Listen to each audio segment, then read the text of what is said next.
नमस्ते, सत श्री अकाल, प्रणाम, आदाब, सलाम, सब कुछ है।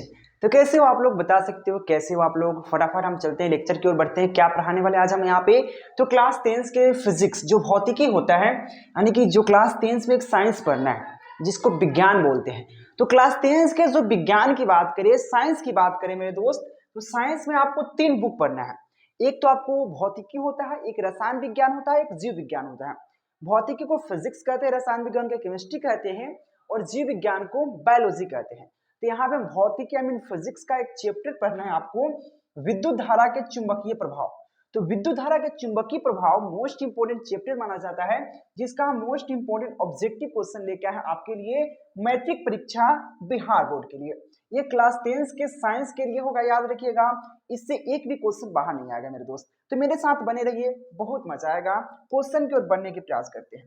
तो सबसे पहला क्वेश्चन जो आपके सामने आता है, क्या है क्वेश्चन, देखिए। सबसे पहला क्वेश्चन आता है कि किसी विद्युत, क्वेश्चन कहा है किसी विद्युत परिपथ या किसी विद्युत धारावाही सीधा लंबी परिनालिका के भीतर चुंबकीय क्षेत्र होता है। क्वेश्चन कह रहा है कि किसी भी यानी कि किसी विद्युत धारावाही, किसी विद्युत धारावाही सीधा लंबी परिनालिका के भीतर चुंबकीय क्षेत्र क्या होता है। तो चुंबकीय क्षेत्र क्या होता है मेरे दोस्त, यही क्वेश्चन कहा गया, मोस्ट इंपोर्टेंट क्वेश्चन है। तो इसका क्या होता है, तो याद रखना सभी बिंदु पर विद्युत क्षेत्र क्या होता है, यहाँ पे विद्युत क्षेत्र सॉरी चुंबकीय क्षेत्र क्या होता है, समान होता है। यानी कि हर एक पॉइंट पर, हर एक बिंदु पर क्या होता है, चुंबकीय क्षेत्र मैग्नेटिक फील्ड क्या होता है, वहां पे समान होता है। इसलिए ऑप्शन यहाँ पे डी राइट हो जाएगा क्वेश्चन नंबर 1 का। चलो नेक्स्ट क्वेश्चन की बात कर लेते हैं मेरे दोस्त। नेक्स्ट क्वेश्चन आपके सामने इस प्रकार से होंगे। नेक्स्ट क्वेश्चन देखिए, आप नेक्स्ट क्वेश्चन देख सकते हैं। 2 नंबर क्वेश्चन का है। 2 नंबर जो क्वेश्चन कह रहा है फ्लेमिंग के बाएं हाथ का नियम। देखिए फ्लेमिंग का बाएं हाथ का नियम पढ़ा होगा। बायां मतलब ये हाथ है, ये मेरा दाहिना हाथ है, बायां हाथ। तो बायां हाथ, फ्लेमिंग के बाएं हाथ के नियम को कहता क्या है कि बाएं हाथ की तर्जनी अंगूठा मध्यमा को इस प्रकार से फैलाए कि तीनों एक दूसरे पर क्या हो, लंब हो, परपेंडिकुलर हो, लंबवत हो। तो यहाँ पे क्या होता है, तो तर्जनी होता है, ये इसको तर्जनी बोलते हैं, इसको मध्यमा, आपको बिचला अंगुली को बोलते हैं मध्यमा बोलते हैं, इसको तर्जनी बोलते हैं, इसको अंगूठा बोलते हैं, ठीक है ना। इसको कनिष्का बोलते हैं, ठीक है ना। इस प्रकार से होता है। तो ये कहा फ्लेमिंग के बाएं हाथ के नियम के बाएं हाथ के तर्जनी, जो बाएं हाथ का तर्जनी संकेत करता है, क्या संकेत करता है, चालक पर आरोपित विद्युत बल को, या जहां पे विद्युतीय चुंबकीय क्षेत्र की दिशा को, चालक में प्रवाहित विद्युत धारा की दिशा को, इनमें से कोई नहीं। इसका करेक्ट ऑप्शन फटाफट मेरे दोस्त बता दो, क्या किसका किसका जवाब आ रहा है। बिल्कुल मेरे दोस्त, यहाँ पे सनी जी आपका बिल्कुल सही है। यहाँ पे चुंबकीय क्षेत्र की दिशा को बतलाता है तर्जनी। जो तर्जनी होता है, जो ये तर्जनी है, ये चुंबकीय क्षेत्र की दिशा को बतलाता है। इसलिए ऑप्शन क्या हो जाएगा यहाँ पे, ऑप्शन बी राइट हो जाएगा। और यह क्वेश्चन बीएसबी के 2019 और 2022 के एग्जाम में पूछा गया था। चलिए नेक्स्ट क्वेश्चन देखो, 2 number question, sorry 3 number question देखिए मेरे दोस्त। 3 नंबर क्वेश्चन क्या कहा, 3 नंबर क्वेश्चन है यहाँ पे पश्चिम की ओर प्रक्षेपित। पश्चिम मतलब क्या होता है, जो इधर पश्चिम है, हो सकता है कि आप जहां बैठे हो पश्चिम कहीं और हो, कहीं और नहीं, पश्चिम एक ही जगह है, लेकिन आपका बैठने का तौर तरीका अलग हो सकता है। तो पश्चिम की ओर प्रक्षेपित कोई धनावेशित कण मतलब पॉजिटिव कण बात कर रहे हैं, जिसको अल्फा कण कह सकते हैं, अल्फा कण पॉजिटिव कण किसी चुंबकीय क्षेत्र द्वारा उत्तर की ओर विक्षेपित हो जाती है। उत्तर मतलब आप ये नॉर्थ की ओर, साउथ इन नॉर्थ की ओर क्या करते हैं, विक्षेपित हो जाता है। तो चुंबकीय क्षेत्र की दिशा क्या होगा, तो चुंबकीय क्षेत्र की दिशा क्या होगा, डायरेक्शन क्या होगा, यही क्वेश्चन है। दक्षिण की ओर, पूरब की ओर, यहाँ पे मान के लिए अधोमुख की ओर, उपमुख की ओर। तो याद रखना ऑप्शन राइट हो जाएगा, ऊपर की ओर हो जाएगा, उसका मुख ऊपर की ओर होगा, यानी कि उपमुख होगा। किसका किसका जवाब आया मेरे दोस्त, बिल्कुल अक्षय जी आपका सही है। चलिए यहाँ पे ऑप्शन यहाँ पे डी राइट हो जाएगा, उपमुख की ओर, ठीक है ना। अभी तक आपने चैनल सब्सक्राइब नहीं किया, सब्सक्राइब कर लीजिएगा, क्योंकि यहाँ पे 10th का डेली 7 बजे से क्लासेस चलता है। चलिए 4 नंबर क्वेश्चन देखो मेरे दोस्त। क्वेश्चन क्या कर रहे हैं यहाँ पे, 4 नंबर क्वेश्चन क्या कर रहे हैं यहाँ पे, विद्युत फ्यूज विद्युत धारा के किस सिद्धांत पर कार्य करता है। जो विद्युत फ्यूज की बात करें, हमारे पास यहाँ पे एक फ्यूज था, लेकिन पता नहीं, देखो विद्युत फ्यूज आपके घर में हर एक जगह फ्यूज लगा होता है। तो आप कुछ भी घर में करंट आता है तो वहाँ फ्यूज एक लग रहा था, जब करंट मतलब कुछ होता है तो वो गल जाता है। तो विद्युत फ्यूज जो होता है, तो यहाँ पे कहा विद्युत धारा के किस सिद्धांत पर कार्य करता है। जो विद्युत फ्यूज होता है वो किस सिद्धांत पर कार्य करता है। ऑप्शन उष्मीय, चुंबकीय, रासायनिक, इनमें से कोई नहीं। इसका करेक्ट ऑप्शन हो जाएगा उष्मीय प्रभाव पर कार्य करता है। जो उष्मा होता है, हीट होता है, यानी कि उष्मीय प्रभाव पर कार्य करता है। और देखो ये क्वेश्चन 2011, 2014, 2015, 2016, 2019 और 2021 लगभग 6 बार क्वेश्चन ये पूछ चुका है। सोच सकते हो कितना इंपॉर्टेंट क्वेश्चन है। तो फटाफट मेरे दोस्त जवाब दीजिए यहाँ पे जल्दी जल्दी, ठीक है ना। तो क्या हो जाएगा यहाँ पे, ऑप्शन यहाँ पे ए राइट हो जाएगा। चलिए नेक्स्ट क्वेश्चन देखिए यहाँ पे 5 नंबर क्वेश्चन क्या कहा। 5 नंबर जो क्वेश्चन कह रहा है मेरे दोस्त, क्वेश्चन है बैटरी, जो बैटरी होता है, आपने बैटरी पता है, बैटरी से किस प्रकार की धारा प्राप्त होती है। देखिए धारा 2-3 प्रकार के होता है, 2 प्रकार के धारा जो होता है, बैटरी जो होता है, बैटरी उसमें क्या होता है बताते हैं। धारा जो होता है वो 2 प्रकार का होता है, एक दिश धारा होता है, एक प्रत्यावर्ती धारा होता है। प्रत्यावर्ती धारा को जिसको इंग्लिश में अल्टरनेटिव करंट करते हैं, शॉर्ट में एसी करंट कहते हैं, ठीक है ना। प्रत्यावर्ती धारा को हम लोग एसी करंट के नाम से जानते हैं। और डायरेक्ट डिश धारा जो होता है, यानी कि उसको हम लोग डायरेक्ट करंट कहते हैं, उसको डीसी करंट कहते हैं। जो हमारे घर में उपयोग होता है, हमारे घर में जो लाइन आता है वो 220 वोल्ट प्रत्यावर्ती धारा होता है, आई मीन डिश धारा होता है। लेकिन जो बैटरी होता है जब चार्ज हो जाता है वो डिश धारा होता है, यानी कि डायरेक्ट करंट होता है। तो बैटरी किस प्रकार की धारा होता है, तो डिश धारा होता है, यानी कि ऑप्शन यहाँ पे ए राइट हो जाएगा। ये प्रत्यावर्ती धारा जिसको हम एसी करंट कहते हैं, डिश धारा जिसको हम डीसी करंट कहते हैं, ठीक है ना। ये जानकारी जरूर लीजिएगा। तो हमारे घर में जितना बैटरी यूज होता है तो वो बेसिकली डिश धारा होता है। और जो लाइट से सामान आता है, जो लाइट लाता है 220 वोल्ट का जो हमारे घर तक तार आया है लाइन वाला, वो बेसिकली क्या होता है, और जनरेटर। जनरेटर क्या करता है, तो जनरेटर जो होता है, आपको जनरेटर जानते हैं ना, जनरेटर वो प्रत्यावर्ती धारा उत्पन्न करता है, यानी कि ऑप्शन ए राइट हो जाएगा 5 का। चलिए 6 नंबर क्वेश्चन देखिए यहाँ पे, प्लीज चैनल को जरूर सब्सक्राइब कीजिएगा। 6 नंबर जो क्वेश्चन कहा, क्वेश्चन है विद्युत चुंबकीय प्रेरण की खोज किसने किया। तो विद्युत चुंबकीय प्रेरण का खोज किसने किया, फटाफट जवाब दो। यहाँ पे किसका किसका जवाब आ रहा है, ममता कुमारी बिल्कुल यहाँ पे आ रहा है आपका। क्वेश्चन कर रहा है कि विद्युत चुंबकीय प्रेरण का खोज किसने किया था, फटाफट जवाब दीजिए आप लोग। तो विद्युत चुंबकीय प्रेरण का खोज किसने किया था मेरे दोस्त, बिल्कुल फैराडे ने किया था, यानी कि ऑप्शन यहाँ पे ए राइट हो जाएगा 6 नंबर क्वेश्चन का।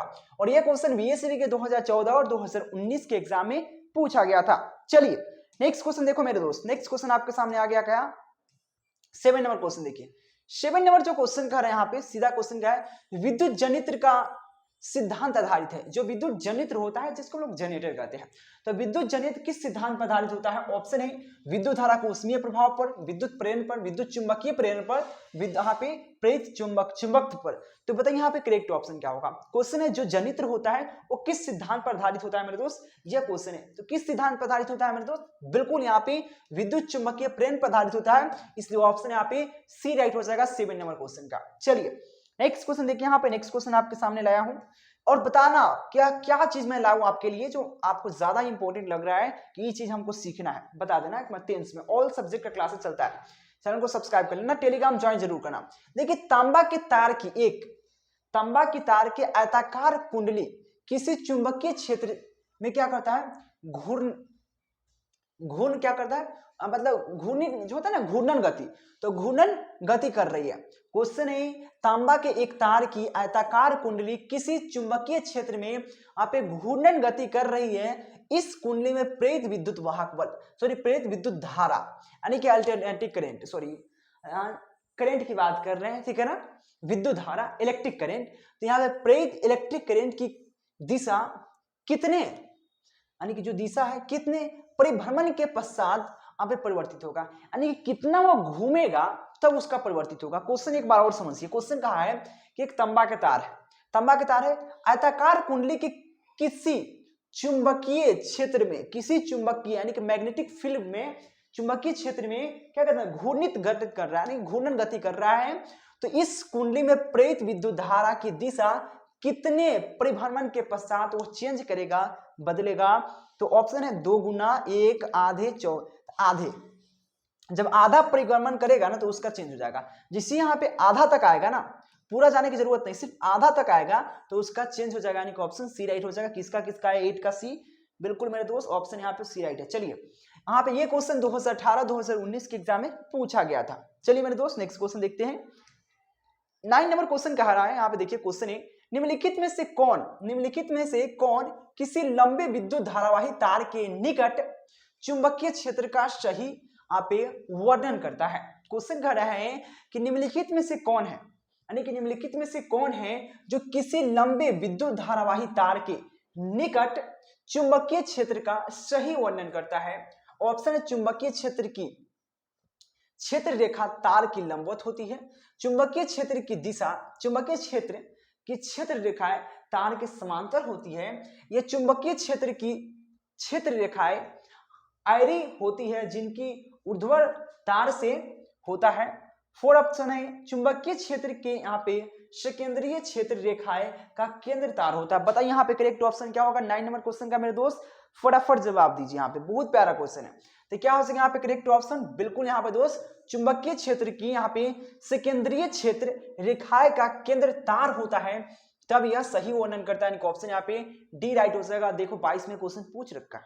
चलो नेक्स्ट क्वेश्चन देखिए मेरे दोस्त, नेक्स्ट क्वेश्चन की बात कर लेते हैं। यहाँ पे 10 नंबर क्वेश्चन क्या कहा, 10 नंबर क्वेश्चन मेरे दोस्त कह रहा है कि विद्युत धारा उत्पन्न करने की युक्ति को क्या कहते हैं। युक्ति मतलब डिवाइस होता है, यंत्र होता है, तो विद्युत धारा को उत्पन्न करने के यंत्र को क्या कहते हैं। और ये क्वेश्चन देखो 2012, 14 और 19 के एग्जाम में पूछा गया है। जनित्र, गैल्वेनोमीटर, एमीटर, ओमीटर, यहाँ पे मोटर। तो बताइए यहाँ पे विद्युत धारा को उत्पन्न करने के यंत्र को क्या कहते हैं। बहुत प्यारा क्वेश्चन है जिसको हम लोग जनित्र कहते हैं, यानी कि ऑप्शन यहाँ पे ए राइट हो जाएगा। चलो 10 नंबर क्वेश्चन का जवाब किसका किसका है, बिल्कुल मेरे दोस्त ए राइट हो जाएगा। चलिए यहाँ पे 11 नंबर क्वेश्चन देखो मेरे दोस्त, 11 नंबर क्वेश्चन क्या कहा, 11 नंबर जो क्वेश्चन है लघु पतन के समय, क्वेश्चन है लघु पतन के समय परिपथ में विद्युत धारा का मान होता है। तो लघु पतन के समय परिपथ में विद्युत धारा का मान क्या होता है मेरे दोस्त, ये क्वेश्चन कहा गया है कि लघु पतन के समय परिपथ में विद्युत धारा का मान क्या होता है। तो ऑप्शन है बहुत कम हो जाता है, परिवर्तित नहीं होता है, बहुत अधिक हो जाता है, अनियंत्रित परिवर्तित होता है। तो बताइए यहाँ पे करेक्ट ऑप्शन क्या होगा, फटाफट मेरे दोस्त क्या हो जाएगा ऑप्शन, बिल्कुल मेरे दोस्त बहुत अत्यधिक हो जाता है, यानी कि ऑप्शन यहाँ पे सी राइट हो जाएगा। जब भी लघु पतन होता है उस टाइम यहाँ पे परिपथ में जो विद्युत धारा का जो मान होता है वो बहुत अत्यधिक हो जाता है, यानी कि ऑप्शन सी राइट हो जाएगा। और ये क्वेश्चन यूएसबी के 2012 और 2018 के एग्जाम में पूछा गया था। चलिए नेक्स्ट क्वेश्चन देखो मेरे दोस्त, आगे नेक्स्ट क्वेश्चन क्या है, 12 नंबर क्वेश्चन देखो। क्वेश्चन कह रहा है यहाँ पे डायनेमो को किस प्रकार की धारा प्राप्त होती है। जो डायनेमो होता है उससे किस प्रकार की धारा प्राप्त होती है। ऑप्शन है दिश धारा जिसको हम लोग डायरेक्ट करंट कहते हैं, डीसी करंट कहते हैं, प्रत्यावर्ती धारा जिसको अल्टरनेटिव करंट कहते हैं, जिसको एसी करंट कहते हैं। दोनों धारा यानी कि दोनों हो सकता है, इनमें से कोई नहीं। तो बताइए जो डायनेमो है वो दोनों प्रकार की धारा उत्पन्न कर सकती है, यानी कि ऑप्शन सी राइट हो जाएगा। दिष्ट और प्रत्यावर्ती दोनों हो जाएगा। 12 का किसका किसका ऑप्शन है, बिल्कुल मेरे दोस्त ऑप्शन सी राइट हो जाएगा। क्या हो जाएगा, ऑप्शन सी राइट हो जाएगा। चलिए नेक्स्ट क्वेश्चन देखो मेरे दोस्त, नेक्स्ट क्वेश्चन क्या है, 13 नंबर क्वेश्चन है। प्लीज चैनल को सब्सक्राइब जरूर कीजिए एक बार, ठीक है ना। 13 नंबर क्वेश्चन है विद्युत बल्ब के भीतर क्या होता है। जो विद्युत बल्ब जो होता है उसके भीतर क्या भरा जाता है, यही क्वेश्चन कहा गया। तो सबसे पहले समझिए अक्रिय गैस जो होता है वो हीलियम होता है, आर्गन होता है और नियोन होता है। ये सब क्या होता है, अक्रिय गैस होता है। तो अक्रिय गैस भरे जाते हैं। विद्युत जो बल्ब होता है उसके भीतर क्या भरे जाते हैं, अक्रिय गैस। अक्रिय गैस में कौन सा, आर्गन। ए जो आर्गन होता है वही विद्युत बल्ब के भीतर भरा जाता है। तो अक्रिय गैस को हम निष्क्रिय गैस भी कहते हैं। तो निष्क्रिय गैस भरी जाती है विद्युत बल्ब के भीतर। तो कौन से निष्क्रिय गैस, तो आर्गन। ए जो होता है आर्गन होता है, यही गैस को हम लोग विद्युत बल्ब के भीतर भरते हैं, इसलिए ऑप्शन यहाँ पे सी राइट हो जाएगा। चलिए नेक्स्ट क्वेश्चन मेरे दोस्त, आइए यहाँ पे नेक्स्ट क्वेश्चन क्या है, 14 नंबर क्वेश्चन है। अब विद्युत चुंबक है, विद्युत चुंबक क्या होता है मेरे दोस्त, बताइए यहाँ पे विद्युत चुंबक क्या होता है। विद्युत चुंबक फटाफट जवाब दीजिए, यहाँ पे आप लोग का टाइम बहुत लग रहा है जवाब देने में। तो क्या हो जाएगा, विद्युत चुंबक क्या होता है, ऑप्शन समझिए यहाँ पे इस्पात के दंत पर लपेटी चालक कुंडली है, यहाँ पे मात्र अचालक कुंडली है, या नरम लोहा के दंत पर लपेटी चालक कुंडली है, या मात्र चालक कुंडली है। बताइए यहाँ पे, तो आपको पता है जब भी विद्युत चुंबक की बात होता है तो नरम लोहा होता है। तो नरम लोहा के दंत पर लपेटी हुई चुंबक कुंडली होता है, इसलिए ऑप्शन यहाँ पे सी राइट हो जाएगा। और ये क्वेश्चन वीएसबी के 2014 के एग्जाम में पूछा गया था मेरे दोस्त, 14 नंबर क्वेश्चन, ठीक है ना। चलिए नेक्स्ट क्वेश्चन देखो, यहाँ पे 15 नंबर क्वेश्चन क्या कह रहा है। यहाँ पे 15 नंबर जो क्वेश्चन है, विद्युत फ्यूज तार में मिश्र धातु होता है। तो जो विद्युत फ्यूज होता है उसमें एक तार यूज होता है, वो कौन से मिश्र धातु से बना होता है, तो वो सीसा और टीन से बना होता है। तो सीसा और टीन ऑप्शन देखिए, तो ऑप्शन यहाँ पे ए राइट हो जाएगा। टीन व सीसा के मिश्र धातु होता है जिससे फ्यूज का वायर बना होता है, फ्यूज का वायर बना होता है, यानी कि ऑप्शन यहाँ पे ए राइट हो जाएगा। ये भी क्वेश्चन 2011 के एग्जाम में पूछा गया था। चलिए टेलीग्राम ज्वाइन कर लीजिएगा। अभी तक आपने नोट्स नहीं लिया है तो नोट्स लेने के प्रयास कीजिए मेरे दोस्त। नंबर आपको नीचे दिख रहा है, इस नंबर पे कांटेक्ट करने का प्रयास कीजिए। नंबर आपको यहाँ पे दिख रहा है, इस नंबर पे कांटेक्ट कीजिए। टेंस का पीडीएफ बहुत सस्ते मिल रहा है जिसमें आपको पूरा सिलेक्टेड क्वेश्चन मिलेगा। चलिए नेक्स्ट क्वेश्चन क्या है, सोलन डायनेमो द्वारा बदला जाता है यहाँ पे प्रभाव पर, यानी कि डायनेमो द्वारा क्या बदला जाता है, फटाफट जवाब दीजिए यहाँ पे कि डायनेमो द्वारा बदला जाता है, क्या बदला जाता है। ऑप्शन है जनित ऊर्जा को विद्युत ऊर्जा में, या जनित यांत्रिक ऊर्जा को विद्युत ऊर्जा में, उसका चुंबकीय ऊर्जा को विद्युत ऊर्जा में, गतिज ऊर्जा को विद्युत ऊर्जा में, स्थितिज ऊर्जा को विद्युत ऊर्जा में। अब बताइए दोस्त, जो यहाँ पे कहा गया है कि यहाँ पे डायनेमो द्वारा बदलते हैं, क्या बदलते हैं, तो हम लोग यांत्रिक ऊर्जा को विद्युत ऊर्जा में बदलते हैं, यानी कि ऑप्शन यहाँ पे क्या हो जाएगा, ये राइट हो जाएगा। समझ रहे हैं ना। अब बोलोगे चुंबकीय ऊर्जा को नहीं बदलते हैं, ठीक है ना, बिल्कुल उससे नहीं बदलते। और बात करें यहाँ पे गतिज ऊर्जा, गति के दर से नहीं, गति में तो पवन ऊर्जा बदलता है ना, और यहाँ पे स्थितिज ऊर्जा रुका हुआ थोड़ी ना है, तो क्या करता है वो यांत्रिक ऊर्जा को विद्युत ऊर्जा में बदलता है, यानी कि ऑप्शन ए राइट हो जाएगा। चलिए नेक्स्ट क्वेश्चन देखो मेरे दोस्त, नेक्स्ट क्वेश्चन क्या है, 17 नंबर क्वेश्चन क्या है मेरे दोस्त। क्वेश्चन कर रहा है यहाँ पे विद्युत धारा के कारण उत्पन्न चुंबकीय क्षेत्र की दिशा ज्ञात की जाती है। तो विद्युत धारा के कारण उत्पन्न चुंबकीय क्षेत्र की दिशा कैसे ज्ञात की जाती है। ऑप्शन है मैक्सवेल के दक्षिण हस्त के नियम, फ्लेमिंग के बाएं हस्त के नियम, ओम के नियम, यहाँ पे ओस्टवार्ड के नियम। किस नियम के द्वारा ज्ञात किया था मेरे दोस्त, बताइए आप फटाफट दोस्त जल्दी से बता दीजिए। तो फ्लेमिंग के बाएं हस्त के नियम से हम लोग ज्ञात करते हैं, इसलिए ऑप्शन क्या हो जाएगा यहाँ पे, ऑप्शन यहाँ पे बी राइट हो जाएगा। विद्युत धारा के कारण उत्पन्न चुंबकीय क्षेत्र की जो दिशा होता है ज्ञात करने के लिए फ्लेमिंग का बाएं हाथ का नियम का प्रयोग करते हैं, ऑप्शन बी राइट हो जाएगा। और ये भी क्वेश्चन 2018 के एग्जाम में पूछा गया था। चलिए नेक्स्ट क्वेश्चन देखो मेरे दोस्त, 18 नंबर क्वेश्चन कह रहा है, बहुत प्यारा क्वेश्चन है। किसी छड़ चुंबक के अंदर चुंबकीय क्षेत्र रेखाएं की दिशा क्या होती है। किसी भी छड़ चुंबक के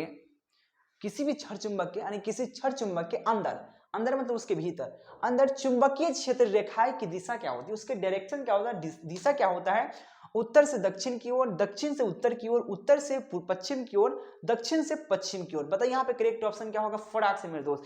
इसका करेक्ट ऑप्शन की बात करें, देखो यहाँ पे किसका सही आ रहा है, सनी जी, अक्षय, शिल्पा, फटाफट जवाब दो मेरे, बिल्कुल मेरे दोस्त सही आ रहा है, ऑप्शन ए राइट हो जाएगा। यहाँ पे क्या हो जाएगा, उत्तर ध्रुव से दक्षिण ध्रुव की ओर होता है, यानी कि ऑप्शन क्या हो जाएगा, ए राइट हो जाएगा मेरे दोस्त। चलो और ये क्वेश्चन देखो 18 और 22 के एग्जाम में पूछा गया था।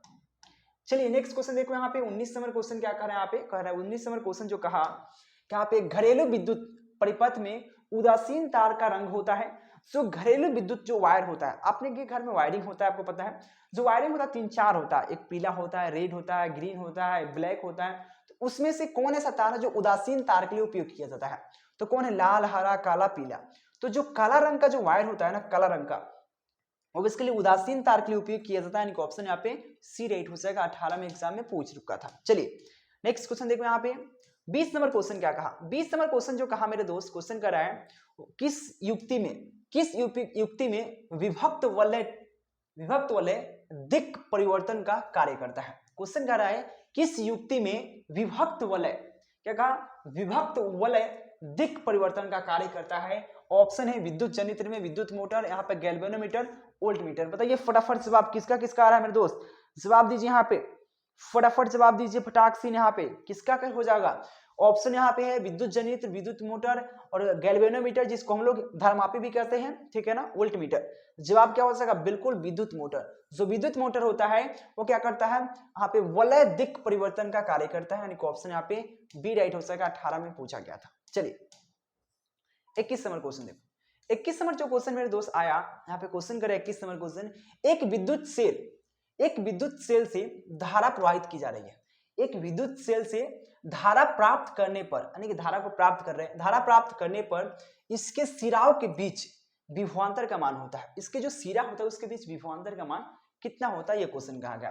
तो एक विद्युत सेल में या विद्युत सेल से विद्युत धारा मतलब प्राप्त हो रहा है, यानी कि धारा प्राप्त करने पर इसके सिराओं के बीच विभवांतर का मान होता है विद्युत वाहक बल से अधिक, विद्युत वाहक बल से कम, विद्युत वाहक बल के दुगुना, इनमें से कोई नहीं। तो याद रखना विद्युत वाहक बल के कम होता है, यानी कि ऑप्शन बी राइट हो जाएगा। देखते हैं किसका बी आया मेरे दोस्त, फटाफट। बिल्कुल जी आपका बिल्कुल सही है, चुनचुन जी आपका बिल्कुल सही है। चलिए नेक्स्ट क्वेश्चन देखो यहाँ पे 22 नंबर क्वेश्चन देखो, 22 नंबर क्वेश्चन क्या कह रहे हैं यहाँ पे, एक प्ररूपी सौर सेल कितने विद्युत विभवांतर विकसित करती है। क्वेश्चन कहा गया है कि एक प्ररूपी सौर सेल कितने विद्युत विभवांतर विकसित करती है, यानी कि वह एक सौर सेल है वो कितनी विद्युत विभवांतर को प्रेरित कर सकती है। ये क्वेश्चन का आंसर है। ऑप्शन देखो यहाँ पे 0.5 से 1 वोल्ट, उसका 2 से 2.5 वोल्ट, 3 से 4.5 वोल्ट, 4.5 से 6 वोल्ट। इसका करेक्ट ऑप्शन क्या होगा 22 का फटाफट मेरे दोस्त जवाब दीजिए। यहाँ पे क्या हो सकेगा, बिल्कुल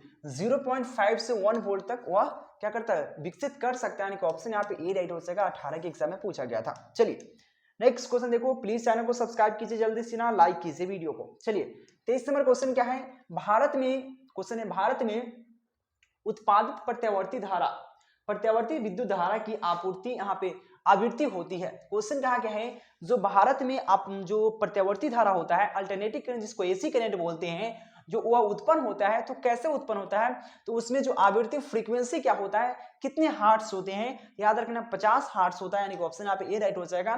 भारत में जो भी प्रत्यावर्ती धारा को उत्पन्न किया जाता है, चाहे पवन चक्की के द्वारा, चाहे डैम के द्वारा, बहुत सारा उपयोग होता है, चाहे जनरेटर के द्वारा, तो उसमें जिसका हार्ट्स फ्रीक्वेंसी कितना होता है, तो 50 हार्ट्स होता है। इसलिए ऑप्शन क्या हो जाएगा, ऑप्शन यहाँ पे ए राइट हो जाएगा। और ये क्वेश्चन 2018 और 22 के एग्जाम में पूछा गया था। चलिए नेक्स्ट क्वेश्चन देखो यहाँ पे कितना, नेक्स्ट क्वेश्चन है, नेक्स्ट क्वेश्चन 24 नंबर क्वेश्चन आ रहा है। 24 नंबर क्वेश्चन देखो, क्वेश्चन करा 12 वोल्ट विभवांतर के यहाँ पे दो बिंदुओं के बीच 2 कूलम्ब आवेश को ले जाने में कितना कार्य करना पड़ेगा। क्वेश्चन कहा गया है 12 वोल्ट विभवांतर कितना है, पोटेंशियल डिफरेंस की बात करें, विभवांतर की बात करें 12 वोल्ट है, और दो बिंदुओं के बीच, यानी कि दो बिंदुओं के बीच 2 कूलम्ब आवेश को ले जाने में, 2 बिंदुओं के बीच 2 कूलम्ब आवेश ले जाने में किया गया कार्य, किया गया वर्क क्या होगा मेरे दोस्त, ये क्वेश्चन कहा गया है, मोस्ट इंपोर्टेंट क्वेश्चन है। तो किया गया कार्य क्या होगा, तो W बराबर क्या होगा, विभवांतर गुने आवेश हो जाएगा, यानी कि विभवांतर 12 वोल्ट है, 12 वोल्ट गुने 2, तो क्या हो जाएगा यहाँ पे वर्क बराबर क्या हो जाएगा मेरे पास, W बराबर क्या हो जाएगा 24 जूल हो जाएगा, वर्क बराबर क्या हो जाएगा 24 जूल हो जाएगा, यानी कि ऑप्शन क्या हो जाएगा डी राइट हो जाएगा 24 नंबर क्वेश्चन का। और ये क्वेश्चन 2022 के एग्जाम में पूछा गया था।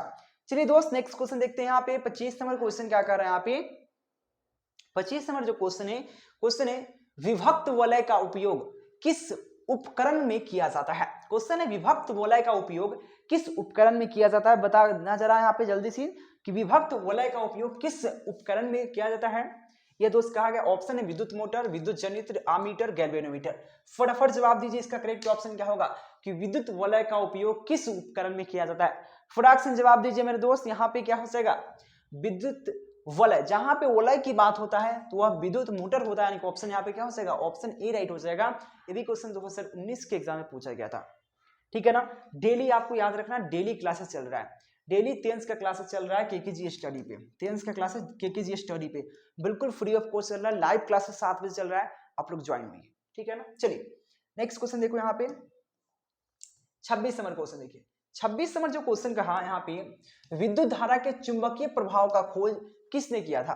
विद्युत धारा के चुंबकीय प्रभाव का खोज किसने किया था, ऑप्शन है फैराडे ने, वेस्टवाल्ड ने, एम्पियर ने, बोर्ड ने। बताइए फटाक से, मोस्ट इंपोर्टेंट क्वेश्चन है 26 का क्या हो सकेगा मेरे दोस्त कि विद्युत धारा का चुंबकीय प्रभाव का खोज किसने किया था। फटाफट जवाब दीजिए, यहाँ पे किसने किया था मेरे दोस्त, फटाफट यहाँ पे जल्दी, बिल्कुल यहाँ पे वेस्टवार्ड ने किया था, यानी कि ऑप्शन यहाँ पे बी बिल्कुल राइट होगा, वेस्टवार्ड ने। ये क्वेश्चन 20 और 23 के एग्जाम में पूछा गया था, 10th के एग्जाम में, मैट्रिक के एग्जाम में। चलिए नेक्स्ट क्वेश्चन देखिए, यहाँ पे 27 नंबर जो क्वेश्चन कहा, विद्युत मोटर परिवर्तित करता है। जो विद्युत मोटर होता है वो क्या परिवर्तित करता है, यांत्रिक ऊर्जा को विद्युत ऊर्जा में, रासायनिक ऊर्जा को विद्युत ऊर्जा में, विद्युत ऊर्जा के रासायनिक ऊर्जा में, विद्युत ऊर्जा के यांत्रिक ऊर्जा में। देखिए विद्युत मोटर की बात किया गया तो विद्युत मोटर क्या परिवर्तित करता है, यह भी क्वेश्चन 2020 के एग्जाम में पूछा गया है। तो विद्युत मोटर परिवर्तित करता है, किसको परिवर्तित करता है मेरे दोस्त, यह क्वेश्चन कहा गया, मोस्ट इंपोर्टेंट क्वेश्चन है। यहाँ पे याद रखना, विद्युत मोटर की बात किया गया तो उल्टा होता है, विद्युत ऊर्जा को यांत्रिक ऊर्जा में, और जो डायनेमो होता है वो यांत्रिक ऊर्जा को विद्युत ऊर्जा में परिवर्तित करता है, यानी उल्टा करता है, यानी कि ऑप्शन यहाँ पे सी डी राइट हो जाएगा, समझ गया ना। चलिए नेक्स्ट क्वेश्चन देखिए, 28 नंबर क्वेश्चन मेरे दोस्त कह रहा है, स्विच लगाए जाते हैं, जो स्विच होता है, जो स्विच टिप टप करने वाला स्विच होता है ना, आपके घर में हर एक आदमी के पास स्विच होता है, कुछ काम करने के लिए स्विच टिपते हैं, तो कौन से तार में लगाए जाते हैं, गर्म तार, ठंडे तार, भू योजित तार, इनमें से सभी। तो याद रखना कभी भी गर्म तार में लगाया जाता है, यानी कि ऑप्शन यहाँ पे बी राइट हो जाएगा। जो गर्म तार होते हैं उसी में स्विच का उपयोग किया जाता है, यानी कि ऑप्शन यहाँ पे बी राइट है। चलिए नेक्स्ट क्वेश्चन देखो मेरे दोस्त, 29 नंबर क्वेश्चन क्या कहा। 29 नंबर जो क्वेश्चन कह रहा है कि वह उपकरण जो विद्युत ऊर्जा को यांत्रिक ऊर्जा में बदलता है होता है। तो वह उपकरण बताइए जो विद्युत ऊर्जा को यांत्रिक ऊर्जा में बदलता है उसको क्या बोलते हैं। जनरेटर बोलते हैं, विद्युत मोटर बोलते हैं, यहाँ पे जनरेटर और विद्युत मोटर दोनों बोलते हैं, इनमें से कोई नहीं। 29 नंबर का क्वेश्चन मोस्ट इंपोर्टेंट है। बताइए यहाँ पे 29 नंबर जो क्वेश्चन कहा क्या बोलते हैं कि यहाँ पे जस्ट अभी क्वेश्चन आया था विद्युत ऊर्जा को यांत्रिक ऊर्जा में बदलने के यंत्र को विद्युत मोटर कहते हैं और यांत्रिक ऊर्जा को विद्युत ऊर्जा में बदलने के यंत्र को जनित्र कहते हैं। याद रखना जब भी यांत्रिक ऊर्जा को अगर विद्युत ऊर्जा में बदलना हो, यांत्रिक से विद्युत करना हो तो हम जनित्र मारेंगे, और जब विद्युत से विद्युत ऊर्जा से यांत्रिक में बदलना हो तो हमको विद्युत मोटर कहेंगे, यानी कि ऑप्शन यहाँ पे बी राइट हो जाएगा। और ये क्वेश्चन देख सकते हो 20 में एग्जाम में पूछ रखा है। चलिए 30 नंबर क्वेश्चन देखिए, क्वेश्चन क्या है, विद्युत चुंबक बनाने के लिए किस पदार्थ का उपयोग किया जाता है। जो विद्युत चुंबक होता है उसको बनाने के लिए किस पदार्थ के क्षर का उपयोग किया जाता है। मेरे दोस्त बताइए यहाँ पे कि विद्युत चुंबक जो होता है उसको बनाने के लिए कौन से क्षर का उपयोग करते हैं। शायद आपको सबको पता है कि नरम लोहा का प्रयोग करते हैं। क्या करते हैं, नरम लोहा का प्रयोग करते हैं, यानी कि ऑप्शन यहाँ सी राइट हो जाएगा। चलिए नेक्स्ट क्वेश्चन 31 नंबर क्वेश्चन क्या है। 31 नंबर जो क्वेश्चन कर रहे हैं यहाँ पे, एक सीधे तार में जाती धारा के कारण, जो उसमें जा रही है धारा, यानी कि जाती धारा के कारण चुंबकीय क्षेत्र की अभिदिशा किस नियम से प्राप्त होती है। क्वेश्चन कर रहे हैं यहाँ पे समझिए, एक मतलब सीधा तार है, मतलब एक सीधा वायर है, ठीक है ना, उससे धारा जा रही है, यानी कि जाती धारा के कारण मतलब जो धारा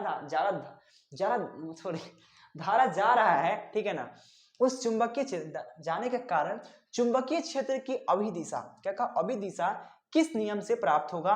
फ्लेमिंग के बाएं हाथ, मैक्सवेल के बाएं हाथ, और साथ में यहाँ पे फ्लेमिंग के बाएं हाथ, फ्लेमिंग के दाएं हाथ है, इसमें से क्या होगा बताइए। यहाँ पे most important question 31 number question क्या है बता दिए यहाँ पे, तो क्या हो जाएगा, बिल्कुल फ्लेमिंग के बाएं हाथ के दाएं हाथ के नियम के आधारित होता है, ऑप्शन यहाँ पे ए राइट हो जाएगा 31 नंबर क्वेश्चन का। चलिए नेक्स्ट क्वेश्चन देखो मेरे दोस्त, नेक्स्ट क्वेश्चन क्या है, 32 नंबर क्वेश्चन जो कहा, क्वेश्चन कह रहा है विद्युत फ्यूज आधारित है। विद्युत फ्यूज किस पे आधारित होता है, विद्युत धारा के ऊष्मीय प्रभाव पर, धारा के रासायनिक प्रभाव पर, धारा के चुंबकीय प्रभाव पर, धारा के विद्युत चुंबकीय प्रभाव पर।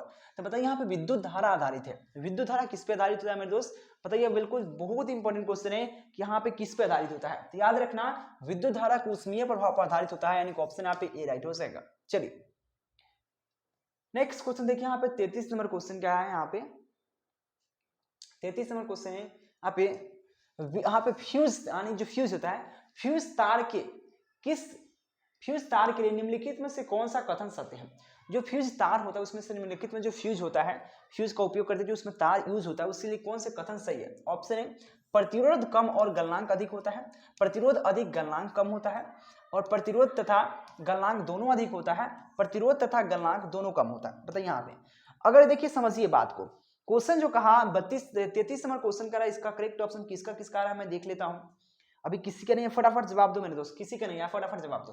क्वेश्चन समझिए, जब तार होता है फ्यूज वाला तार होता है, इसका क्या होना चाहिए, उसका गलनांक बहुत कम रहता है लेकिन प्रतिरोध ज्यादा रहता है। गलनांक इसलिए कम रहता है जब भी अगर बहुत कम होता है ताकि जब से ज्यादा करंट प्रवाहित हो तो गल जाए शॉर्ट सीना, तो ये कहता है उसका गलनांक कम होता है लेकिन प्रतिरोध अधिक होता है। प्रतिरोध अधिक होने के कारण वह अधिक प्रभाव मतलब होता है ना कि अधिक लोड सह पाता है, और थोड़ा ज्यादा लोड होता है तो गलनांक कम होने के कारण वो गल जाता है, इसलिए ऑप्शन यहाँ पे बी राइट हो जाएगा। क्या हो जाएगा ऑप्शन यहाँ पे बी राइट हो जाएगा। समझ रहे हैं ना, यह कहा हो जाएगा 2022 के एग्जाम में पूछा गया था। चलिए नेक्स्ट क्वेश्चन 34 नंबर क्वेश्चन देखिए, 34 नंबर जो क्वेश्चन कह रहे हैं यहाँ पे, चुंबकीय फ्लक्स का ऐसे मात्रा क्या होता है। चुंबकीय फ्लक्स कैसे मात्रा का, आपको चुंबकीय फ्लक्स आपको 12th में जाकर पढ़ना है, 10th में आपको सिर्फ उसके बारे में पढ़ना है, ठीक है ना, इसको डिटेल में 12th में जाकर पढ़ना है। चुंबकीय फ्लक्स का मात्रा क्या होता है बताइए यहाँ पे 34 नंबर क्वेश्चन का, जल्दी से बताइए। यहाँ पे बहुत प्यारा क्वेश्चन है, बिल्कुल आपको वेबर होता है, यानी कि ऑप्शन यहाँ पे सी राइट हो जाएगा। चलिए नेक्स्ट क्वेश्चन देखो मेरे दोस्त, नेक्स्ट क्वेश्चन क्या कहा, 35 नंबर क्वेश्चन का है यहाँ पे, सेल का विद्युत वाहक बल क्या है। सेल का विद्युत वाहक बल जो होता है कि सेल द्वारा इकाई आवेश पर लगा गया बल है, विद्युत वाहक बल है, या सेल द्वारा इकाई आवेश पर किया गया कार्य है, इनमें से कोई नहीं। बताइए, डिफिनेशन पूछ रहा है। 35 नंबर क्वेश्चन क्या है कि सेल का ईएमएफ, विद्युत वाहक बल को ईएमएफ बोलते हैं शॉर्ट में, इलेक्ट्रोमोटिव फोर्स, ठीक है ना। विद्युत वाहक बल को हम लोग शॉर्ट में क्या बोलते हैं, ईएमएफ बोलते हैं, जिसको पूरा फुल फॉर्म बात करें इलेक्ट्रोमोटिव फोर्स, ठीक है ना। इसमें से उसके लिए कौन सही है मेरे दोस्त, 35 नंबर क्वेश्चन का जवाब दीजिए। तो याद रखना, सेल द्वारा इकाई आवेश पर किया गया कार्य है, यानी कि ऑप्शन यहाँ पे क्या हो जाएगा, सी राइट हो जाएगा 35 नंबर क्वेश्चन का, ठीक है। ये क्वेश्चन 2023 के एग्जाम में पूछा गया था। चलिए नेक्स्ट क्वेश्चन देखो यहाँ पे 36 नंबर क्वेश्चन क्या कहा, 36 नंबर जो क्वेश्चन कह रहा है मेरे दोस्त, क्वेश्चन क्या कर रहा है, लघु पतन के समय परिपथ का प्रतिरोध क्या होता है। जो लघु पतन होता है उस समय प्रतिरोध क्या होता है, परिपथ का। ये क्वेश्चन कहा जा रहा है मेरे दोस्त, बताना जरा यहाँ पे, जब भी लघु पतन होता है उसके समय प्रतिरोध हो जाता है, क्या होता है, बहुत कम हो जाता है, यानी कि ऑप्शन क्या हो जाएगा, बहुत कम हो जाता है। इस वजह से धारा अत्यधिक प्रवाहित होने लगता है, ठीक है ना, यानी कि ऑप्शन क्या हो जाएगा, बी राइट हो जाएगा। ये भी क्वेश्चन 2023 के एग्जाम में पूछा गया था। नेक्स्ट क्वेश्चन बढ़ने से पहले अभी तक आपने चैनल सब्सक्राइब नहीं किया, सब्सक्राइब कर लीजिए। टेलीग्राम ज्वाइन नहीं किया, टेलीग्राम ज्वाइन कर लीजिए। पीडीएफ नोट्स के लिए नंबर दिख रहा है, कांटेक्ट जरूर कीजिएगा। क्वेश्चन है, विद्युत परिपथ के कारण चालक में उत्पन्न ऊष्मा उत्पन्न होता है। क्वेश्चन है, विद्युत परिपथ के कारण आप चालक में उत्पन्न होता है, क्या होता है। तो विद्युत परिपथ के कारण चालक में क्या उत्पन्न होता है, प्रत्यस्थता होता है, चुंबक होता है, उष्मीय प्रभाव, इनमें से कोई नहीं।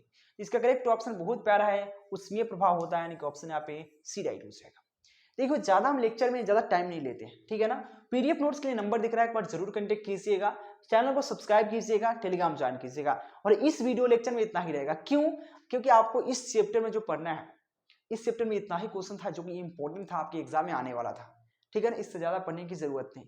तो चैप्टर वाइज लाया जाए या पूरा चैप्टर से सेलेक्टेड क्वेश्चन लाया जाए, ऑब्जेक्टिव लाया जाए, सब्जेक्टिव लाया जाए, एक बार कमेंट करके जरूर बताइएगा मेरे दोस्त। Thank you watching for this video.